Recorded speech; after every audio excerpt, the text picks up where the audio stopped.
Hello everyone, কেমন আছেন সবাই? আশা করি সবাই ভালো আছেন, সেই সাথে আমিও ভালো আছি। আজকে আমি আপনাদেরকে দেখাবো এই সুন্দর কালারফুল স্পাইডারম্যান থিম কেকটা আমি কিভাবে করেছিলাম। প্রথমে আমি কেকটা ভালোভাবে হোয়াইট কালার দিয়ে ফিনিশিং করে নিয়েছি। এরপর অল্প একটু ক্রিম নিয়ে ওখানে রেড কালার মিক্স করে এরপর রেড কালারটা আমি উপরে দিয়েছি। এরপর আরেকটু ক্রিম নিয়ে ওখানে আমি ব্লু কালারটা মিক্স করে রেখেছি। এগুলো হচ্ছে আমি একটু আগে করেছিলাম, তবে এগুলো অফ ক্যামেরায়, সেজন্য আপনাদেরকে দেখানো হয়নি। মূলত এইভাবে ক্রিমগুলো লাগানোর কারণ হচ্ছে, যখন আপনারা দেখবেন ডিপ কালারের ক্রিমগুলো সরাসরি কেকে ইউজ করবেন, তখন কেকের টেস্টটা নষ্ট হয়ে যায়, কারণ ক্রিমটা অনেক বেশি তেতো হয়ে যায় অতিরিক্ত কালারের কারণে।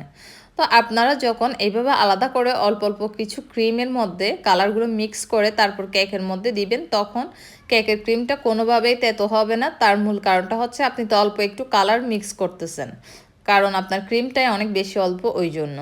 আর আপনারা আরেকটা জিনিস খেয়াল রাখবেন, কেকটা আপনারা হোয়াইট কালার যখন করবেন তখন ঘন্টা খানেক ফ্রিজে রাখার জন্য, এরপর অন্য একটা কালার ইউজ করার জন্য। তখন দেখবেন হোয়াইট কালারটা যখন ভালোভাবে সেট হয়ে যাবে, তখন আরেকটা ক্রিম আপনারা খুব ইজিলি ইউজ করতে পারবেন, আর ভিতরের ক্রিমটা উঠে আসবে না বা দেখা যাবে না। এরপর এটা যখন ভালোভাবে ফিনিশিং করা হয়েছে, তখন আমি কেকের মধ্যে কিছু টপার ছিল নন এডিবল স্পাইডারম্যানের, এগুলো আমি বসিয়ে দিলাম। আর যে কতগুলো স্টার দিচ্ছি দেখতে পাচ্ছেন, এগুলো হচ্ছে এডিবল ফন্ডেন্ট দিয়ে তৈরি, এগুলো খাওয়া যাবে। এই টপারগুলো আমি আরও আগে থেকে তৈরি করে রেখেছিলাম, তার কারণটা হচ্ছে এগুলো যদি আপনারা বানানোর সাথে সাথে কেকে দেন, গলে যাওয়ার একটা সম্ভাবনা থাকে। একটু ড্রাই করে দিলে তাহলে এটা আর গলে না, আপনারা ভালোভাবে ফ্রিজিং করতে পারবেন, চাইলে বাইরেও রাখতে পারবেন টপারগুলো, কোনো প্রবলেম হয় না। এরপর লাস্টে আমি কেকের মধ্যে কিছু হোয়াইট সুগার পালস দিয়ে দিচ্ছি। সুগার পালসগুলো দেওয়ার পর আসলে অনেক বেশি সুন্দর লাগতেছে। দেওয়া যখন হয়ে গেছে, তখন আমি কেকের মধ্যে একটা টপার বসিয়ে দিলাম, এটা হচ্ছে নন এডিবল।